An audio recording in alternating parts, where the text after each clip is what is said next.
पीछे मुड़, आगे बढ़। हाँ करो।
వచ్చేసినాం.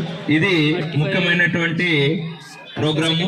ఇందులో భాగంగా మొదటగా మా తెలుగు తల్లితో ఒక సాంగ్ తో దీన్ని ప్రారంభించాలి.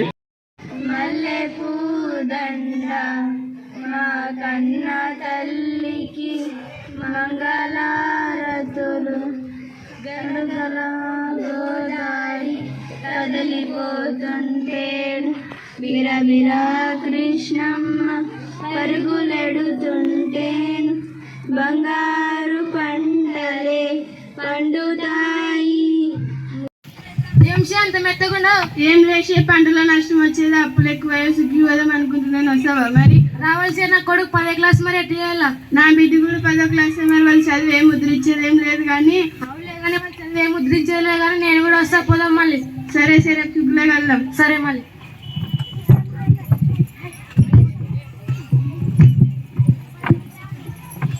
ఏమమ్మా అలా కూర్చున్నావే అంత బాధపడుతున్నావు?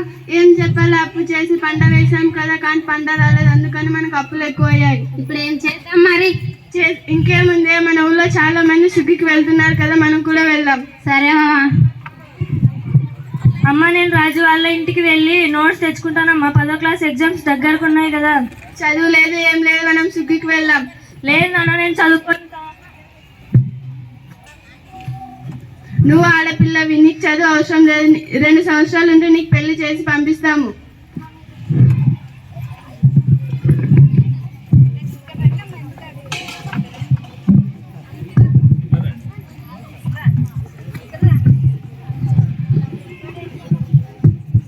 కాల్పే మరి సుగ్గు పోదామా?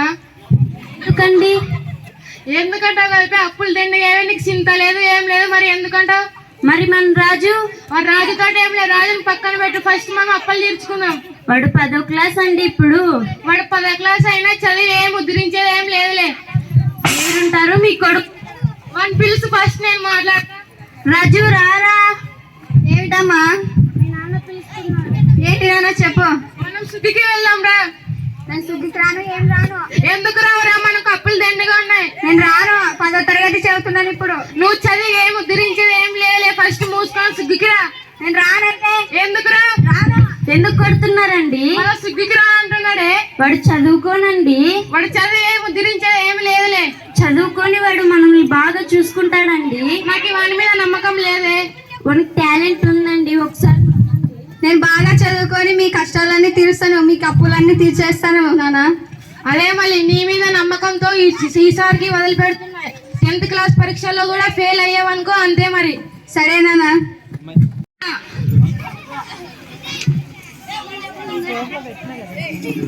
ఏం చే దర్జాగా కుర్చీలో కాలు మీద కాలు వేసుకొని కూర్చునేవే?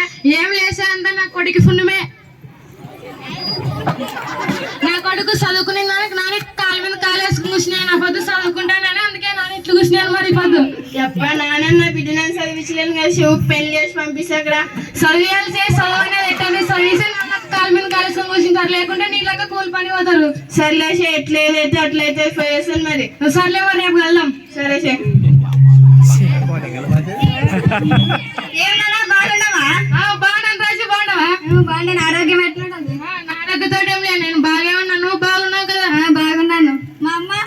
మీ అమ్మ చూడు, నువ్వు ఇచ్చే డబ్బులతోటి పిచ్చిలైపోయింది. తీసుకు వెళ్ళొద్దండి. మీ పిల్లల భవిష్యత్తు మీ చేతుల్లోనే ఉంటుంది.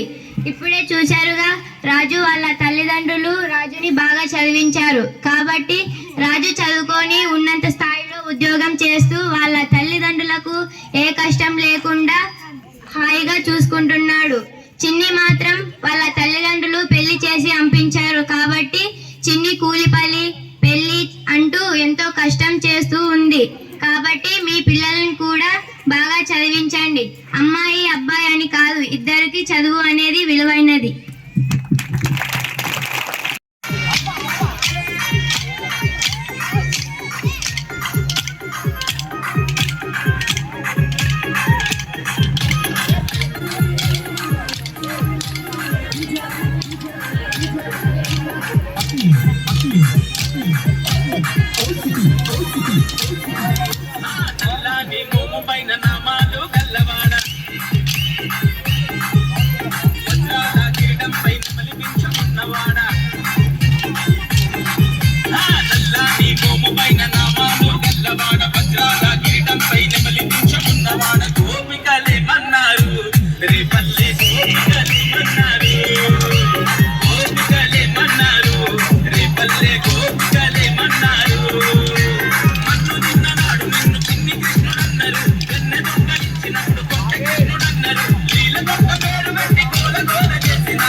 కృష్ణుడు అంటూ యశోదమ్మ వద్దకొచ్చి ఒకటికి 10 చెబుతుంటే అమ్మ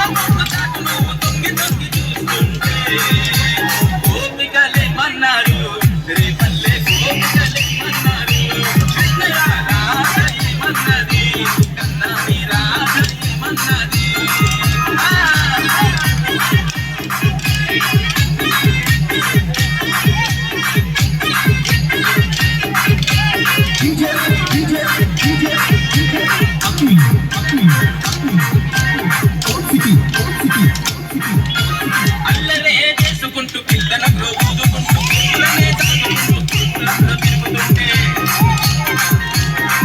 నీ చిటిక నేల మీద పెద్ద శిఖరమునే ఎత్తి నీవు రాళ్ళవాన నుండి రే పల్లెను కాపాడుకుంటే